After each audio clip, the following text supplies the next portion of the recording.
ఒక అడవిలో 3 చీమలుండేవి. వాటి పేర్లు నల్ల చీమ, ఎర్ర చీమ, తెల్ల చీమ. అవి 3 స్నేహంగా ఉండేవి. చాలా అల్లరి కూడా చేసేవి. ఆ చీమలుంటున్న చోటు ఉండే చెట్టు మీద కోతి, కాకి నివసించేవి. అవి ఎప్పుడూ ఆ చీమల పనులను గమనిస్తూ ఉండేవి. ఒకరోజు కోతికి ఆ రంగుల చీమల మీద సందేహం కలిగింది. ఓ నల్లచెమ నల్లచెమ, నువ్వు ఎందుకు నల్లగా ఉన్నావు అని అడిగింది.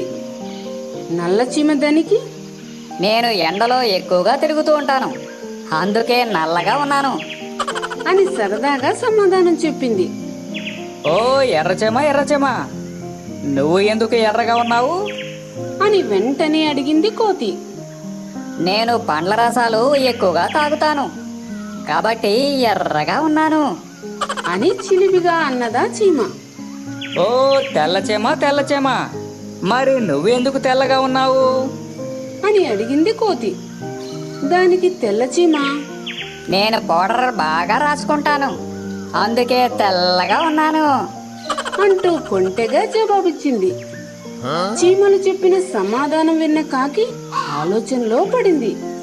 ఓహో, నేను నల్లగా ఉండడానికి కారణం ఎండలో తిరగడం అన్నమాట.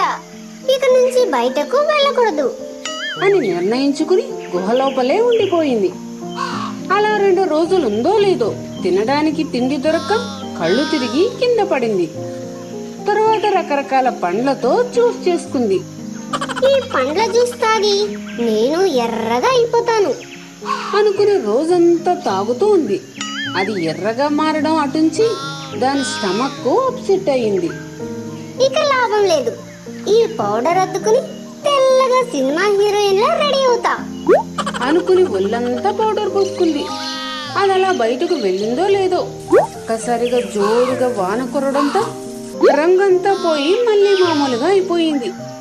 అప్పటి వరకు కాకి ప్రయత్నాలన్నీ గమనించిన కొంటె చీమలు పడి పడి నవ్వసాగాయి. అది చూసిన కోతి, ఓయ్ కాకి, ఆ ఫన్నీ చీమలు చెప్పింది నిజమనుకుని ఎన్ని ప్రయత్నాలు చేస్తే మాత్రం ఏం లాభం? పుట్టుకతో వచ్చింది పొడగలతో గాని పోదంటారు. ఇకనైనా ఉన్నదాంతో సంతోషంగా జీవించు అని హితవు చెప్పింది. అప్పటి నుండి ఆ కాకి తన రంగు గురించి ఆలోచించడం మానేసి మిగతా వారితో కలిసి హాయిగా ఆనందంగా గడపసాగింది. ఒకానొక అడవిలో ఒక ఎలుగుబంటి ఉండేది. తనకు చాలా బలముందని దానికి మహాపొగరు. అడవిలోని జంతువులతో అనవసరంగా గొడవలు పెట్టుకునేది. వాటిని ఇష్టం వచ్చినట్టు ఏడిపించేది, చీటికి మాటికి హింసించేది. దాంతో అవన్నీ ఈ ఎలుగుబంటి పేడ ఎప్పుడు విరగడవుతుందిరా బాబు అనుకుంటూ ఎదురు చూడసాగాయి. ఆ అడవిలో సింహాలు, పులులు వంటి పెద్ద పెద్ద జంతువులు ఏమీ లేకపోవడంతో ఎలుగుబంటికి ఎదురే లేకుండా పోయింది. ఎలుగుబంటి ఒక రోజు అడవిలోని జంతువులన్నింటినీ పిలిచింది. ఈ అడవిలో నన్ను ఓడించే మొనగాళ్ళు ఎవరైనా ఉన్నారా? ఉంటే నాతో పోటీకి రండి, వచ్చి నన్ను గెలవండి. లేకపోతే రేపటి నుంచి నేనే ఈ అడవికి రాజును. మీరంతా నేను చెప్పినట్టే వినాలి అని సవాలు చేసింది. అమ్మ బాబోయ్, దాంతో పోరాడడం అంటే పైకి ఫ్రీగా టికెట్ తీసుకున్నట్టే అని భయపడి జంతువులేమీ ముందుకు రాలేదు. దాంతో ఆ ఎలుగుబంటి, నాకు నేనే సాటి, నాకెవరూ లేరు పోటీ అనుకుని పడి పడి నవ్వుకుంది. అయితే ఆ అడవిలో ఒక తాబేలు ఉంది. అది చాలా తెలివైంది. ఎలాగైనా ఆ పొగరబోతు ఆట కట్టించి అడవిని కాపాడాలని అనుకుంది. వెంటనే అది ఎలుగుబంటి ముందుకు వచ్చి, ఓయ్ ఫ్రెండ్, నీతో నేను పోటీకి సిద్ధం అని సవాలు స్వీకరించింది. నీకు నాకు పోటీనా? నీతో నాకు పోటీ ఏంటరా బాబు? అని ఎలుగుబంటి నవ్వు ఆపుకోలేకపోయింది. అయినా పోటీ అంటే పోటీ జరగాల్సిందేనని జంతువులన్నీ అనడంతో అందుకు ఎలుగుబంటి అంగీకరించింది. అప్పుడు తాబేలు, ఓయ్ ఫ్రెండ్, మనం ఫేస్ టు ఫేస్ కొట్టుకొని మొహాలు పచ్చడి చేసుకోకుండా ఒక వెరైటీ పోటీ పెట్టుకుందాం. అది ఎలాగంటే, ఒక తాడుని నేను కట్టుకొని ఈ చెరువులోకి దూకుతాను. నీకు నిజంగా అంత బలం ఉంటే నన్ను బయటికి లాగగలవా అన్నది. ఆ మాటలకు ఎలుగుబంటి పడి పడి నవ్వుతూ, ఏంటి, నిన్ను నేను బయటికి లాగలేనా? గట్టిగా ఒక్క లాగు లాగానంటే చెరువులోంచి బయటపడమే కాదు, ఎగిరి సరాసరి ఆకాశంలోకి పోతావు. అన్నది వెటకారంగా. ఓయ్ ఫ్రెండ్, నీటిలో నన్ను ఎదిరించే మనగాళ్ళు ఎవ్వరూ లేరు. ఒక్కసారి ఆలోచించుకుని పోటీకి రా. అని సలహా ఇచ్చింది తాబేలు. నా గెలుపుకి ఇంకా లేటెందుకు, నేను పోటీకి సిద్ధం. అని గర్వంగా అన్నది ఎలుగుబంటి. వెంటనే తాబేలు తనకు తాడు కట్టుకుని, ఓయ్ ఫ్రెండ్, నేను నీళ్లలో బాగా అడుగుకుపోతాను. చేతనైతే నన్ను లాగు చూద్దాం. అని చెప్పి నీళ్ళలోకి మునిగింది. ఆ తాబేలు చెరువు అడుగు భాగానికి చేరిన తరువాత ఒక పెద్ద బండరాయికి తాడును కట్టేసింది. చేప మిత్రులతో సరదాగా ఆటలాడుకుంటూ ఉంది. ఎలుగుబంటికి ఇదంతా తెలియదు కదా, దాంతో తాడును లాగడం మొదలుపెట్టింది. ఎంత లాగినా తాడు కొంచెం కూడా కదలలేదు. అబ్బా, ఏంటిది ఎంత బలంగా ఉంది అనుకుంటూ మళ్ళీ మళ్ళీ లాగింది. బాబోయ్, ఏం తింటున్నావు బాబు, ఒక్క అంగుళం కూడా కదలలేదు. లాగి లాగి దానికి చేతులు నొప్పి పెట్టాయి. చివరికది దాన్ని పైకి లాగడం అటుంచి నేను చెరువులో పడేలా ఉన్నాను. హా, ఇంకా నా వల్ల కాదు, నేను ఓడిపోయాను. అంటూ తలదించుకుంది. ఆ వెంటనే ఆ తాబేలు మరలా తాడును తనకి కట్టుకుని ఏమీ తెలియని దానిలా చెరువులోంచి పైకి వచ్చింది. హోస్, నీ బలమింతేనా? ఎన్ని రోజులు ఏదో పెద్ద వీరుని అనుకున్నానే. అంది నవ్వుతూ. అది విని చుట్టూ ఉన్న జంతువులన్నీ పడి పడి నవ్వసాగాయి. ఎలుగుబంటి మాత్రం సిగ్గుతో వాటికి మొహం చూపించలేక అడవి వదిలి పారిపోయింది. ఎలుగుబంటి బాధ తప్పడంతో అడవిలోని జంతువులన్నీ తాబేలును ఎంతగానో మెచ్చుకుని ఆనందంతో గంతులు వేశాయి.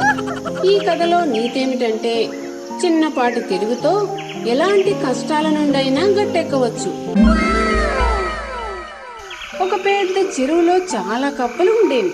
అందులో చిన్న అనే అందమైన పిల్ల కప్ప ఒకటి ఉండేది. దానికి ఎప్పుడూ ఏవేవో వింత వింత కోరికలు కలిగేవి. ఒకసారి పక్షిలా ఆకాశంలో ఎగరాలని అనుకునేది. మరోసారి మైదానంలో గుర్రంలా పరిగెత్తాలని ఆశపడేది.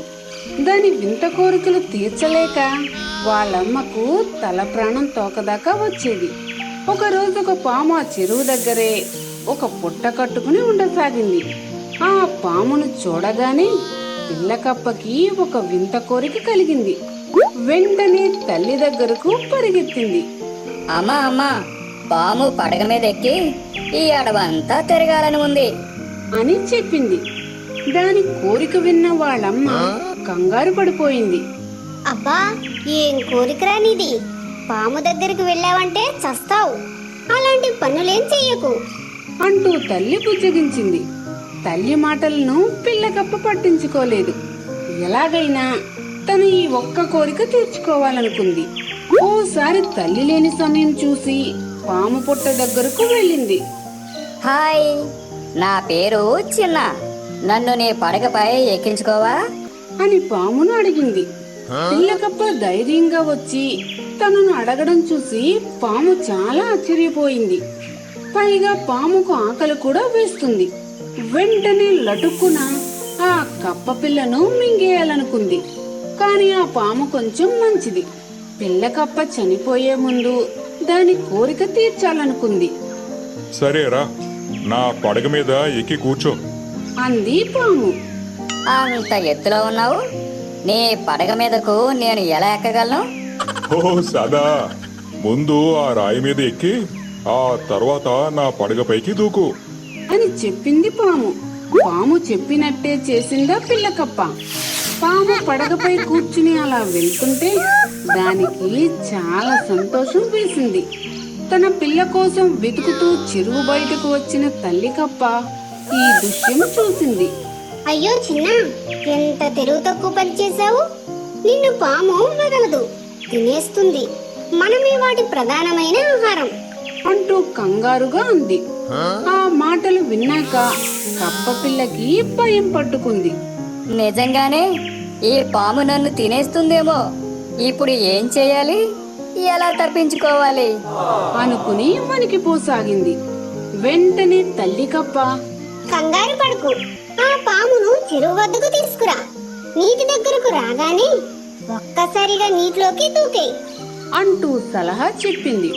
తల్లి కప్ప బెకబెకలు పిల్ల కప్పకు అర్థమయ్యాయి, కానీ పాముకు అర్థం కాలేదు. పిల్ల కప్ప అడిగినట్టుగానే పాము చెరువు ఒడ్డుకు వెళ్ళింది. తల్లి చెప్పినట్టుగానే చిన్న పాము పడగపై నిలబడి చెరువులోకి ఒక పెద్ద గంతు వేసి దూకింది. పాము తేరుకునేలోపు నీటి లోపలికి తల్లితో పాటు పారిపోయింది. ఆ తర్వాత ఇంకెప్పుడు పిల్లకప్ప వింత వింత ఆలోచనలు చేయకుండా బుద్ధిగా తల్లి చెప్పినట్టు వినేది.